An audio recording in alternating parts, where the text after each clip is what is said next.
पार्वती के कठोर तप से उत्पन्न तेज के प्रभाव से असुराधिपति तारकासुर को अपने राक्षसों सहित स्वर्ग से पलायन करने पर बाध्य होना पड़ा।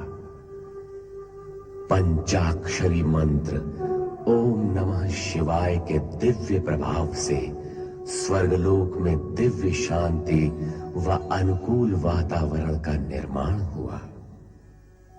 पर देवराज और देवगण इस सुखद घटना से अभी तक अनभिज्ञ थे। मेरे विचार से ये स्थान पूर्णतया सुरक्षित है। यहाँ पर तारकासुर के राक्षस कभी नहीं पहुंच सकते। हाँ देवराज, यहाँ दूर दूर तक कोई राक्षस नहीं है। राक्षस तो नहीं, किंतु वो देखो वहां हिमगिरी शिखर पर। ओम नमः शिवाय। हिमालय पुत्री पार्वती उग्र तपस्या में लीन है तो। पर देवराज, हमने स्वयं अपनी आंखों से देखा है कि सप्तऋषि और देवी अरुंधति पार्वती के पास गए थे और उनसे इस कठोर तप को त्यागने का अनुरोध भी किया था, परंतु पार्वती ने तो उनका अनुरोध स्वीकार ही नहीं किया। उनका तप तो और भी कठोर होता जा रहा है।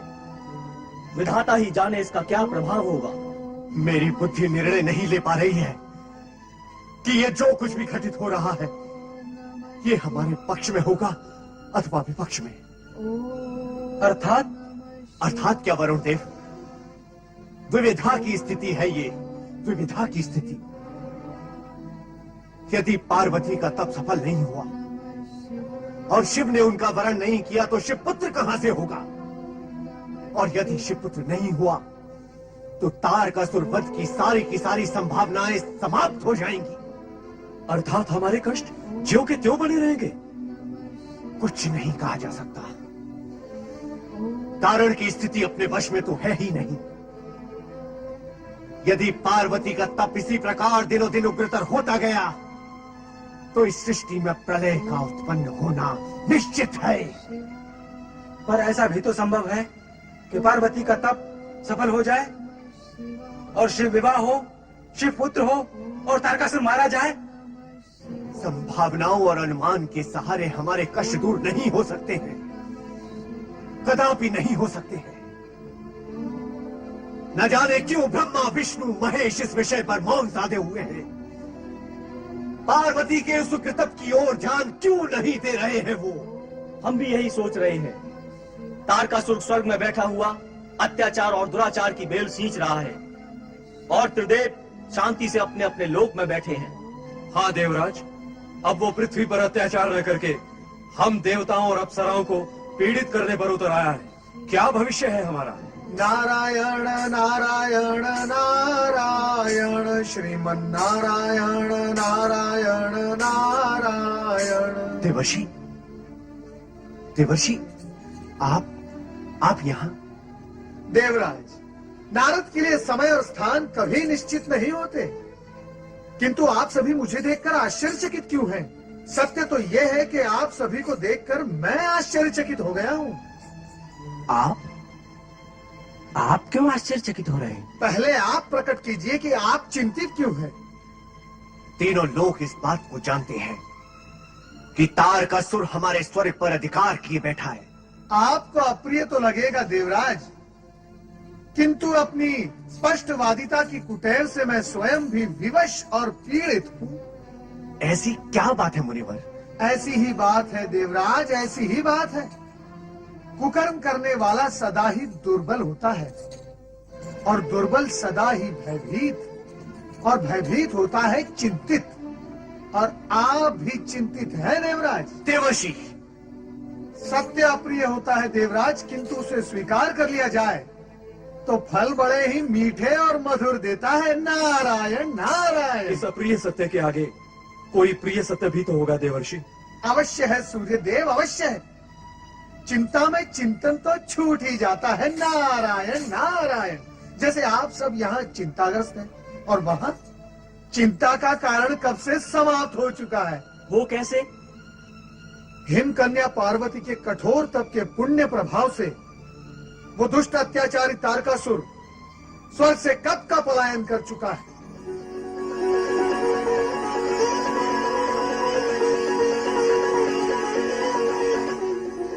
स्वर्ग का सिंहासन रिक्त पड़ा है। देवर्षि, इस शुभ संदेश और समाचार के लिए अनेकानेक धन्यवाद।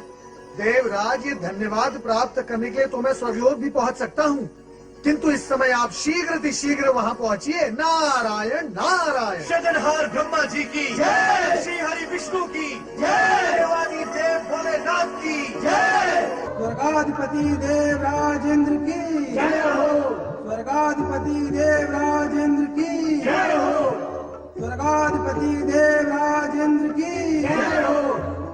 बधाई हो देवराजेंद्र, बधाई हो। आपके पुनः सिंहासन आरूढ़ होने पर बहुत बहुत बधाई हो। स्वर्ग आप ही के लिए और आप स्वर्ग के लिए बने हैं। सदा स्वर्गाधिपति रहो। कल्याण हो, कल्याण हो।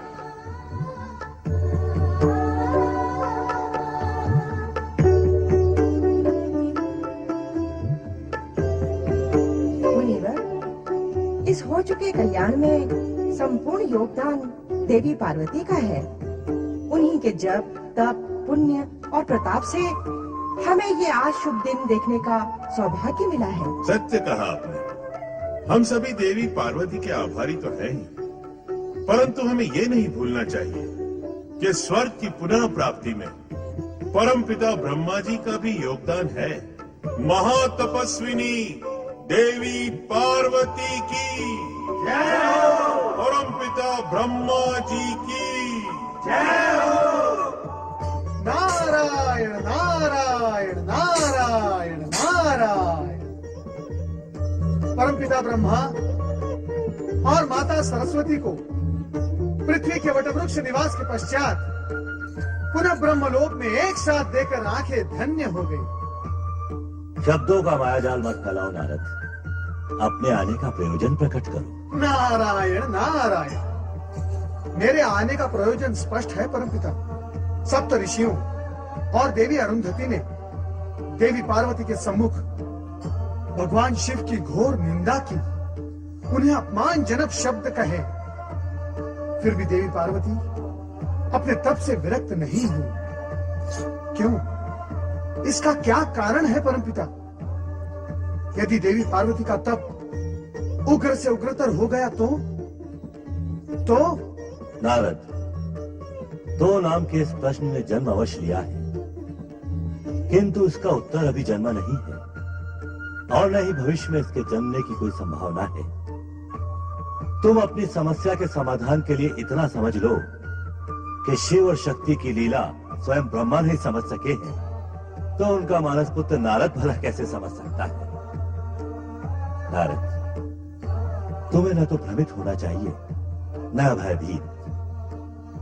समय से पूर्व तो प्रलय भी नहीं आएगा, इसलिए पार्वती का तप, उग्र तप सफल होकर अशुभ नहीं शुभ परिणाम लाएगा। परमपिता, इस तप और लीला की अंतिम सीमा क्या है? नारद, पार्वती का ये लौकिक तप शक्ति की अलौकिक सीमा से संबद्ध है। अर्थात शिव इस समय पार्वती की परीक्षा ले रहे हैं और ऐसी परीक्षाएं एक सूत्र तक की सीमा पर ही समाप्त होती हैं। अर्थात जब शिव पार्वती का विवाह निर्विघ्न संपन्न हो जाएगा, तभी स्थिति सामान्य होगी। नारायण नारायण। परमपिता, लगता है स्थिति मात्र सामान्य ही नहीं सर्वमान्य हो गई है। देवराज इंद्र अपने सभी देवगण सहित स्वर्ग पर अपना अधिकार प्राप्त कर गीत, संगीत, नृत्य और हर्षोल्लास में मग्न हो चुके हैं। ये असामान्य स्थिति है नारद। अभी तो इन देवताओं की परीक्षा भी शेष है। आश्चर्य है, इतनी कठोर स्थिति से निकलकर आए देवताओं को क्या अभी और परीक्षा देनी होगी? माता, कितने समय पश्चात वे सुख की सीमा में आए हैं। क्या सुख की अवधि इतनी सीमित होती है? सुख स्वयं के साथ और सुविधा की सामग्री बन जाए तो उसकी अवधि सीमित होती है। वो सुख का पल्लू भी दुख की मुट्ठी में कसा हुआ होता है। हाँ, यदि उस सुख की दिशा जन कल्याण की ओर उन्मुख हो जाए तो उसकी अवधि बढ़ जाती है। माता, क्या ये भी शिव शक्ति की लीला के कारण होता है? शिव शक्ति की लीला कहो अथवा प्रकृति का नियम, किंतु होता ऐसा ही है। समय आने पर देवताओं को भी इस सत्य का ज्ञान हो जाएगा।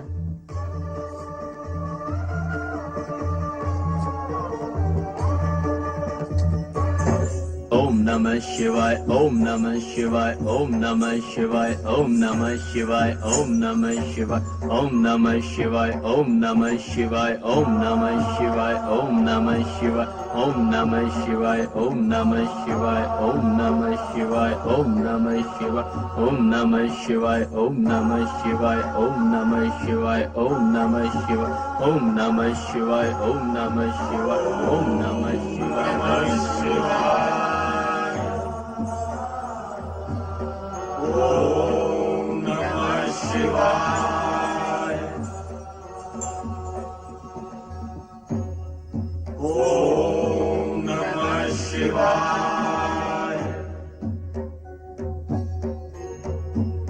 सब ऋषि और देवी अरुंधति भी लौट आया। सब लौटे तो है देवेश्वर, किंतु असफल होकर।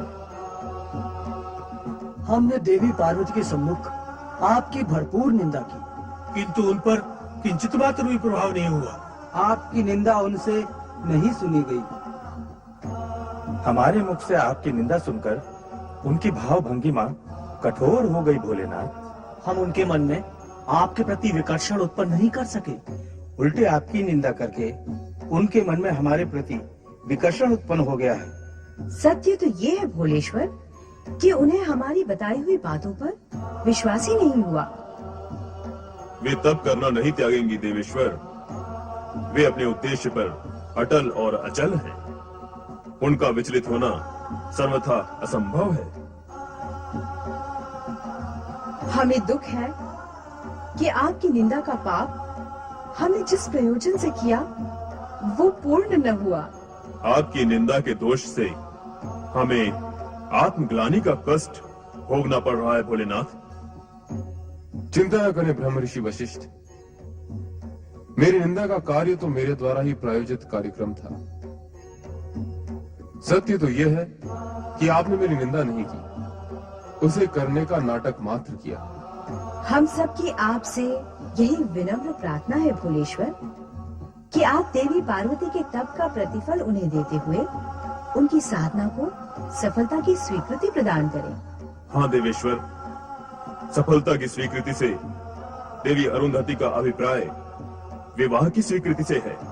यदि देवी अरुंधति और आप सभी सप्तऋषियों का यही आग्रह और निर्णय है तो मैं इसे सहर्ष स्वीकार करता हूं। मैं स्वयं देवी पार्वती के पास जाकर उन्हें इस निर्णय से सूचित करूंगा।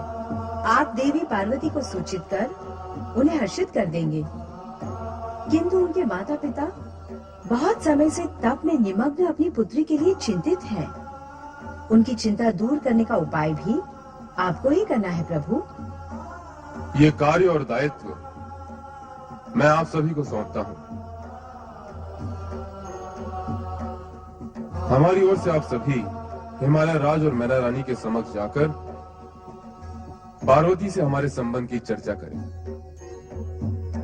अब तो हमारा देवी पार्वती के पास जाना सार्थक हो गया प्रभु।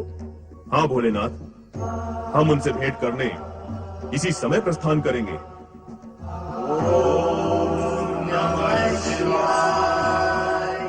कब मिलेगी शिव की स्वीकृति और कब समाप्त होगा पार्वती का तप? तब तक क्या मैं पुत्री वियोग में ऐसी तड़पती रहूंगी? नहीं, सर्वथा नहीं। क्या प्रयोजन है पुत्री के लिए ऐसी तपस्या का कि उसकी माता को पीड़ा पहुंचाती है? ऐसा भी क्या है जो माता के लिए संकट का कारण बन जाए? क्या तुमने उसे बताया नहीं कि तेरे तप के कारण तेरी माता कितनी व्यथित है? अनेक बार बताया महारानी, बार बार उद्बोधन करने पर भी वो हट त्यागने को तैयार नहीं है महारानी। तैयार नहीं है?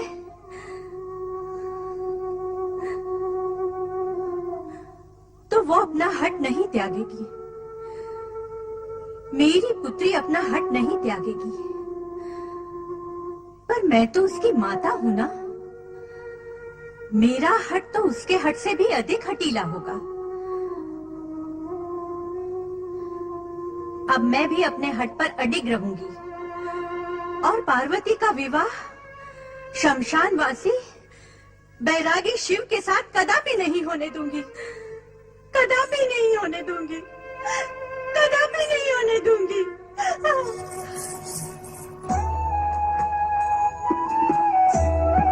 होने देना अथवा न होने देना यदि प्राणी के वश में होता तो इस जगत का रूप ही विकृत हो जाता। होने देने अथवा न होने देने की शक्ति प्रकृति और विधि ने स्वयं अपने हाथों में रखी है। स्वामी, मैंने केवल इतना कहा कि मैं महारानी मैना को किसी कारण से क्रोधित नहीं होने दूंगी, क्योंकि वो धन्य भाग है मेरे। आप सभी के पावन व पुण्य चरणों से हिमालय भवन पवित्र हो गया। मेरा सादर विनीत प्रणाम स्वीकार करें ऋषिगण एवं देवी अरुंधति। कल्याण भव। पधारे ना, आसन ग्रहण करें।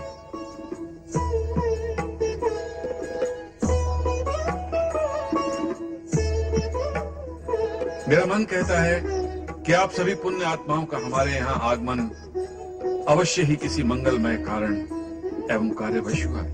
अवश्य, आपका अनुमान तो सत्य है। हिमालय राज, महारानी मैना कहाँ है? दिखाई नहीं दे रही। उन्हें बुलवाइए ना। हाँ हाँ देवी, अवश्य।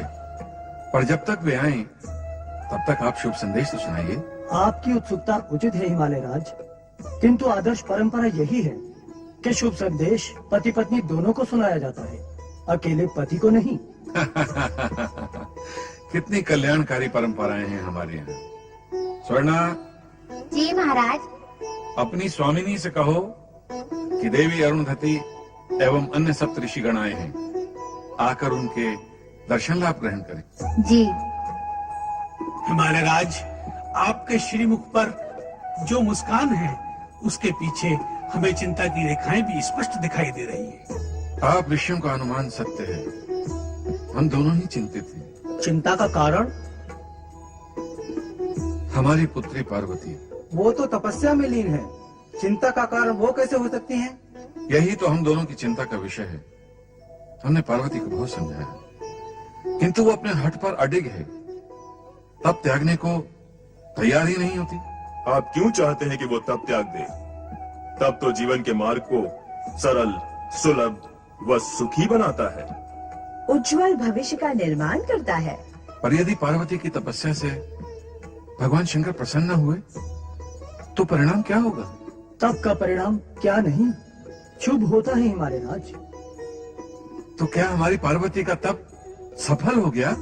हाँ, भोलेनाथ की कृपा होगी तो उनकी तपस्या सफल ही समझिए।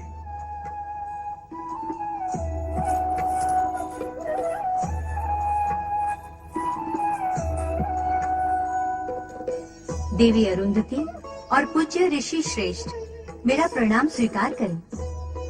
कल्याण भव।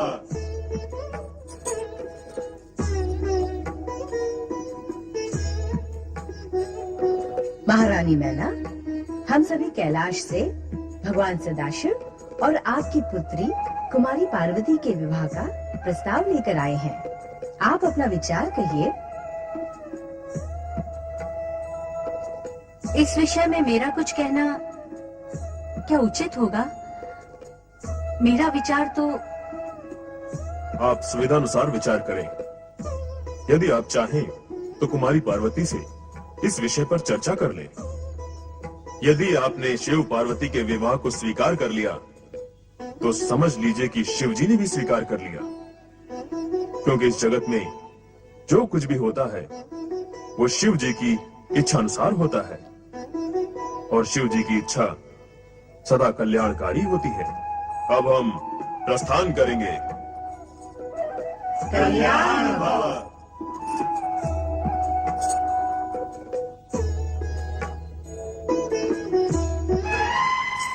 कहो मेना रानी, अब कहो अपने मन के विचार जो उनकी उपस्थिति में नहीं कह सकी। स्वामी, आप भली भांति जानते हैं कि मैं इस विषय में क्या कहूंगी। जानता था मेना रानी, किंतु देवी अरुंधति व सप्त ऋषियों द्वारा भगवान शिव शंकर के विवाह के प्रस्ताव के पश्चात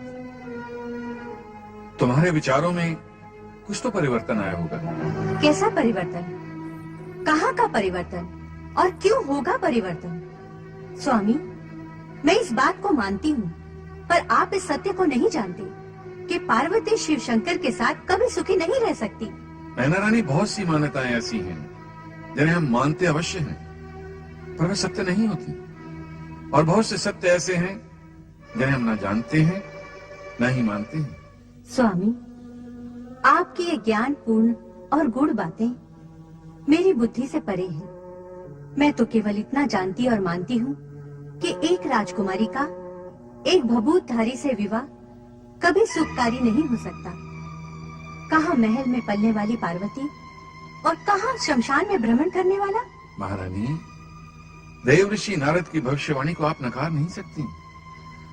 उन्होंने कहा था कि पार्वती का विवाह भगवान शिव शंकर के साथ ही होगा, और रही सुख की बात, तो जग में कोई भी माता पिता अपनी पुत्री के भाग्य लेख में केवल सुख का लेखा नहीं लिख सकता। स्वामी, सुख का लेख तो नहीं लिख सकते, पर उसके सुखी जीवन के लिए अपने आशीर्वाद और मंगल कामनाओं से इच्छा और प्रयत्न तो कर ही सकते हैं। उतना तो हम कर ही रहे हैं मैना रानी, और करेंगे भी। देव ऋषि नारद की भविष्यवाणी, देवी अरुंधति और सप्त ऋषियों का आगमन इस विवाह की पुष्टि व समर्थन करते हैं। मैना रानी, उचित यही होगा कि हम दोनों भगवान शिव शंकर के पास चलकर उनका आभार मानते हुए इस विवाह को स्वीकार करें। चलो देवी, आओ चलें। ओम नमः शिवाय, ओम नमः शिवाय, ओम नमः शिवाय। ओम नमः शिवाय, ओम नमः शिवाय। पधारे हिमालय राज, पधारे महारानी। नंदी महाराज, भगवान शंकर तो समाधि में बैठे हुए हैं। इसमें आश्चर्य क्या है हिमालय राज? आश्चर्य तो तब होता है जब भोलेनाथ समाधि में नहीं होते। तो आश्चर्य की ऐसी स्थिति कब आएगी नंदी महाराज? ऐसी स्थिति आने का ज्ञान किसी को भी नहीं होता। कुछ तो संभावना होगी। नहीं नहीं, भोलेनाथ की समाधि कब टूटेगी इस विषय में कोई भी कुछ नहीं कह सकता। आप स्वयं प्रयत्न करके देखिए। शिव शंकर, मेरी पुत्री को सुबुद्धि दे, उसका मार्गदर्शन करें भोलेनाथ, उसे समझाएं, उसकी समाधि का अंत करें देवेश्वर।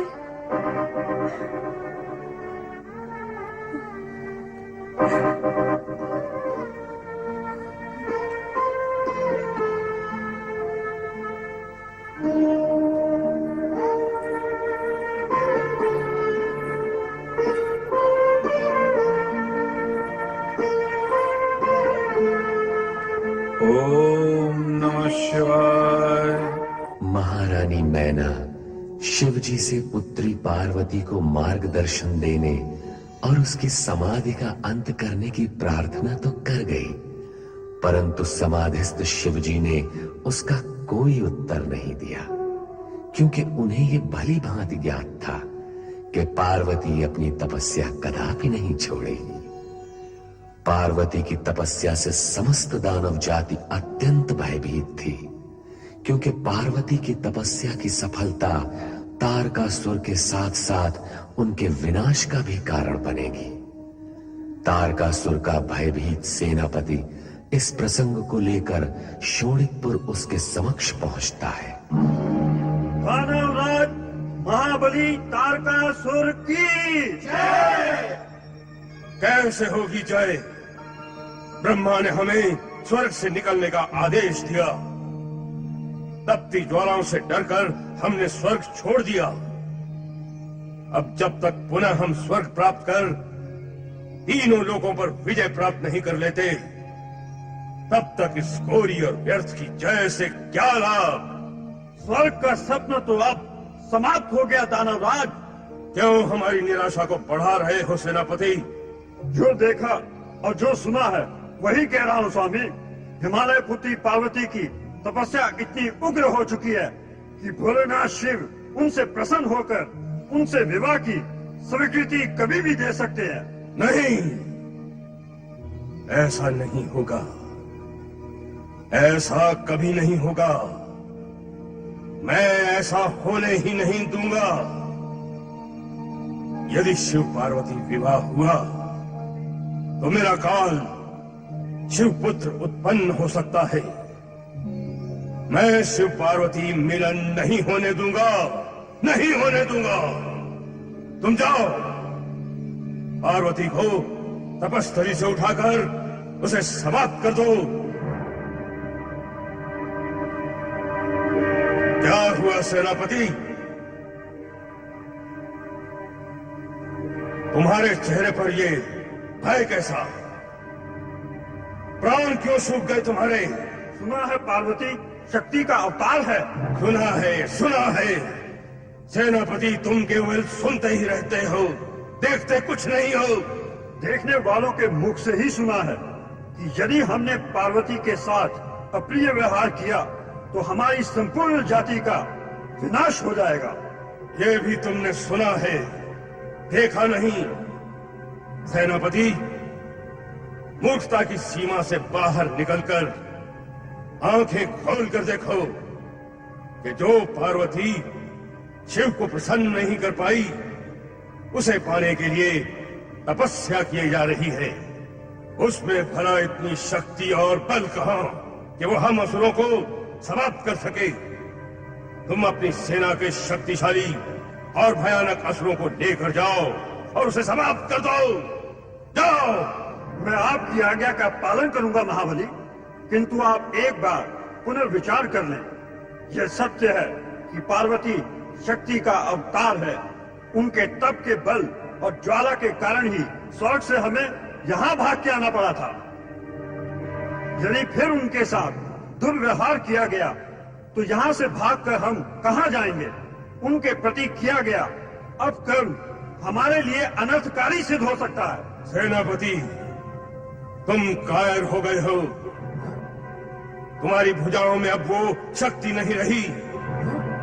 जाओ, नपुंसकों के दल में चले जाओ। ऐसे कटु शब्द कह के मेरा अपमान न कीजिए महाबली। कायर और नपुंसक कहने से तो अच्छा है मैं पार्वती के क्रोध का भाजन बन के समाप्त हो जाऊं। उचित विचार तो यही है, किंतु ऐसा होगा नहीं।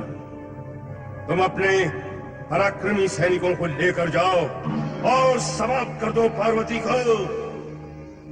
न रहेगी पार्वती और न उत्पन्न होगा शिवपुत्र।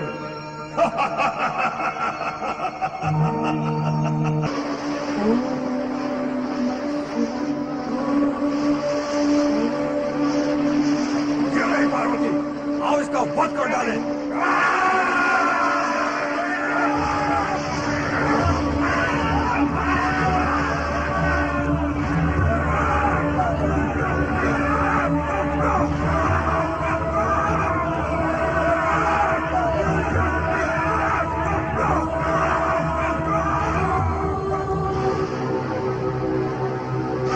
दानवराज महाबली तारकासुर की जय।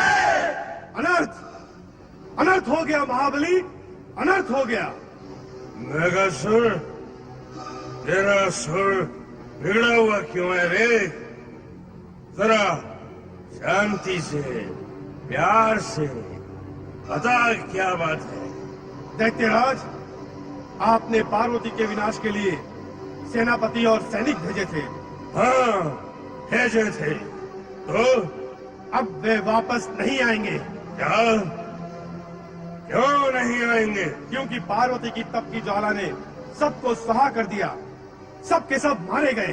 अरे दुष्ट, अशुभ समाचार सुरताल में सुना रहा है।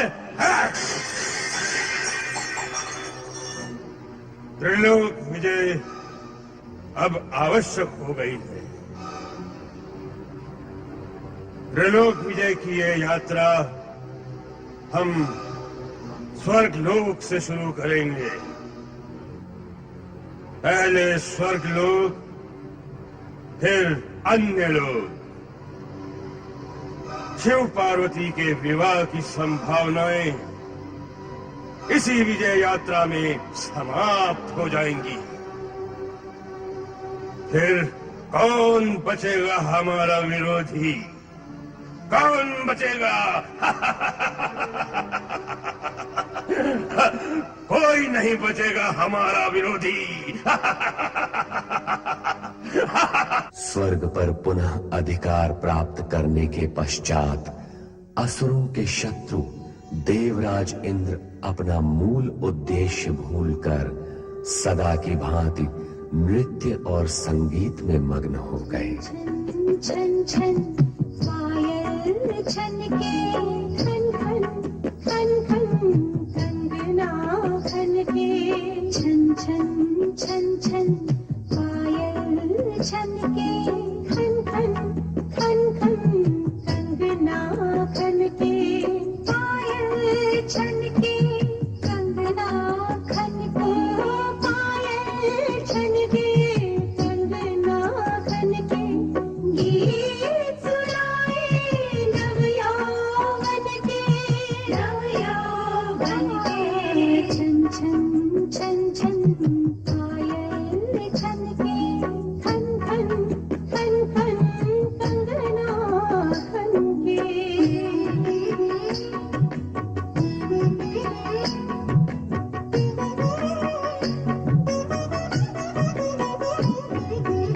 स्वामी, वो देखिए, देवर्षि आकर लौटे जा रहे हैं।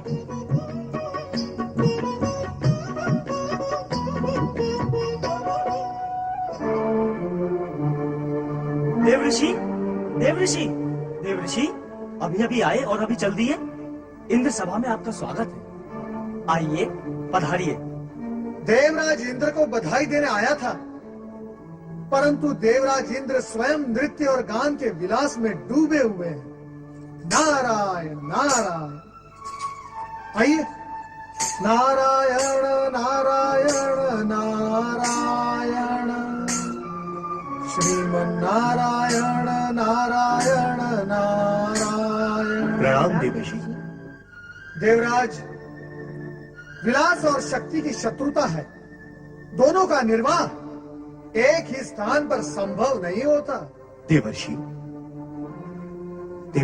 कहीं आपका तात्पर्य ये तो नहीं है कि यदि आप इस नृत्य का आनंद लेंगे तो इस विलास के कारण आपकी शक्ति क्षीण हो जाएगी और आप आशीर्वाद देने योग्य नहीं रहेंगे। प्रत्येक प्राणी पर चरितार्थ होने वाला सत्य यही है देवराज, कि विलास से शक्ति क्षीण हो जाती है, और जिसकी शक्ति क्षीण हो जाती है वो आशीर्वाद तो क्या, स्वयं के लिए मंगल कामना करने के भी योग्य नहीं रहता। नारायण नारायण। अद्भुत सत्य है, जग व्यापक सत्य है ये, शाश्वत सत्य है ये। देवराज, इस सत्य का प्रयोग स्वयं पर कर देखें। वो कैसे देवर्षि? अतीत के छोर से भविष्य के छोर तक विचार गमन द्वारा। देवराज, अतीत में विलास प्रियता के कारण आपकी शक्ति क्षीण हुई, तो असुरों ने आप पर आक्रमण कर स्वर्ग पर अधिकार कर लिया। उस स्थिति में आप वन वन भटकते रहे, कभी परमपिता ब्रह्मा, तो कभी श्री हरि विष्णु, तो कभी भोलेनाथ के सम्मुख जाकर आर्तनाद करते रहे कि आपको तारकासुर से रक्षण प्राप्त हो। देवी पार्वती की कृपा और शक्ति से परमपिता ब्रह्मा जी ने तारकासुर को स्वर्ग से भगा तो दिया, परंतु वर्तमान में आप ये सत्य भूल रहे हैं कि तारकासुर मरा नहीं, जीवित है।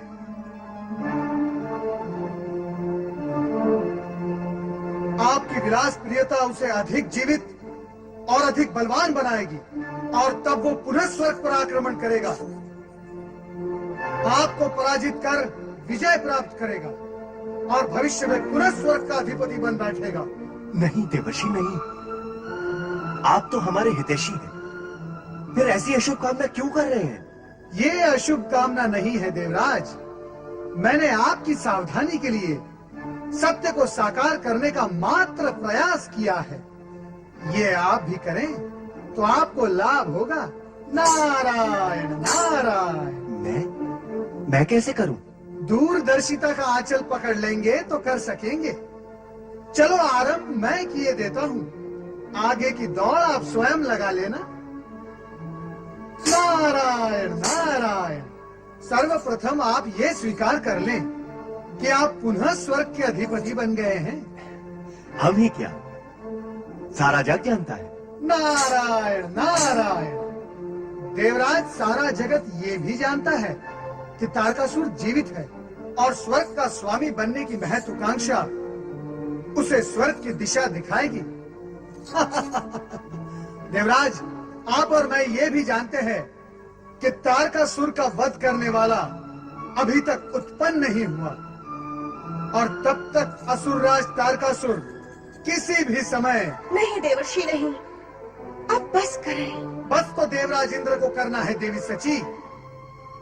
ये भली भांति जानते हैं कि तारकासुर का वध केवल शिवपुत्र ही कर सकता है। अब हम और कष्ट नहीं सहन कर सकते देवर्षि। स्वर्ग से बाहर हमने बहुत यातनाएं सही हैं,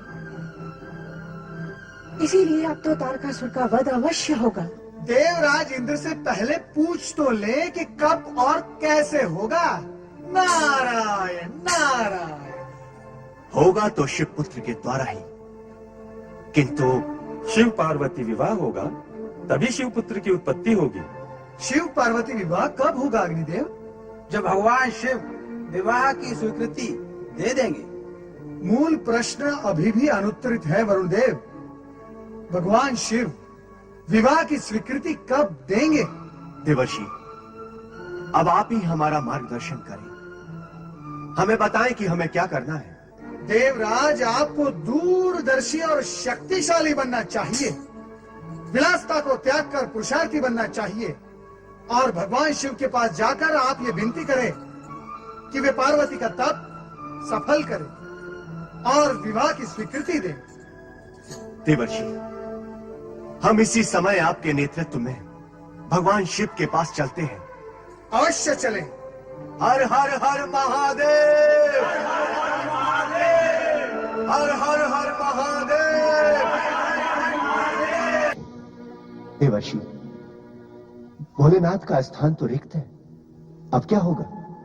कहाँ जा सकते हैं? चलो नंदी से पूछते हैं। नारायण नारायण नारायण, श्रीमन नारायण नारायण नारायण।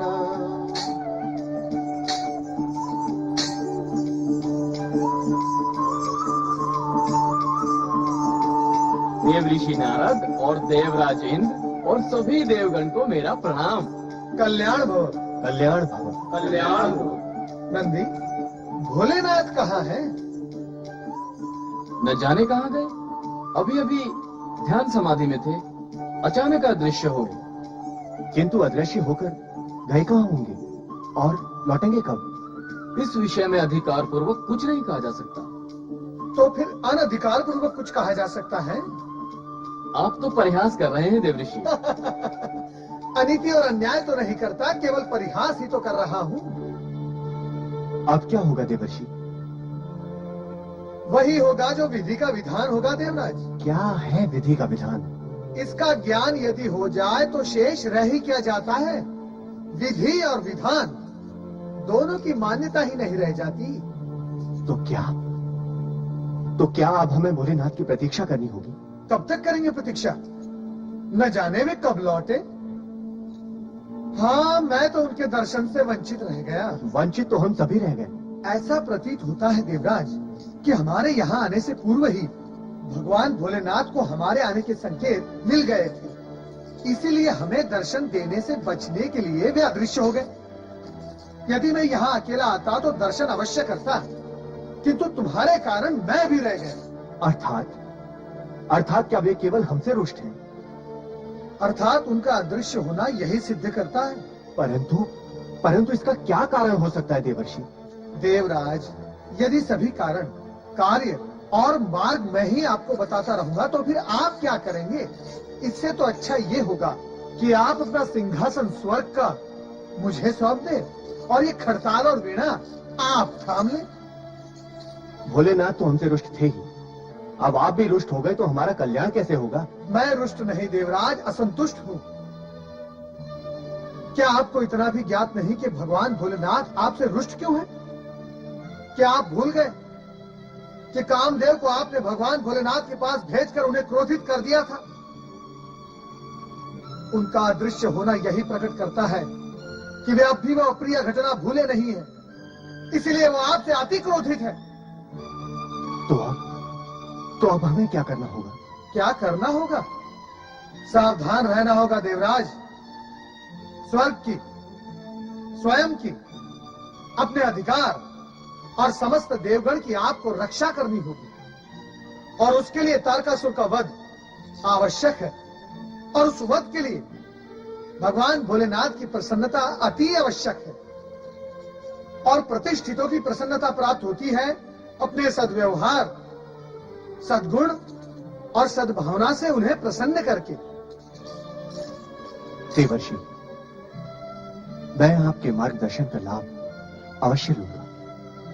इसी में आपका कल्याण है देवराज। बोलो ओम नमः शिवाय, ओम नमः शिवाय। निसंदेह पंचाक्षरी मंत्र ओम नमः शिवाय संपूर्ण जगत के लिए कल्याणकारी है। इस महामंत्र के अध्येता कल्याणकारी शिव पर अटूट निष्ठा रखने वाले राजा धर्म के पुत्र नर तथा नारायण के समक्ष मात्र एक ही लक्ष्य था शिव जी के दर्शन द्वारा अपने जीवन का कल्याण। नर नारायण भगवान की पूजा अर्चना में इतने निमग्न, इतने संलग्न रहते कि उन्हें रात दिन धूप छांव, उष्ण और शीत की सुध-बुध भी नहीं रहती थी।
ओम नमः शिवाय।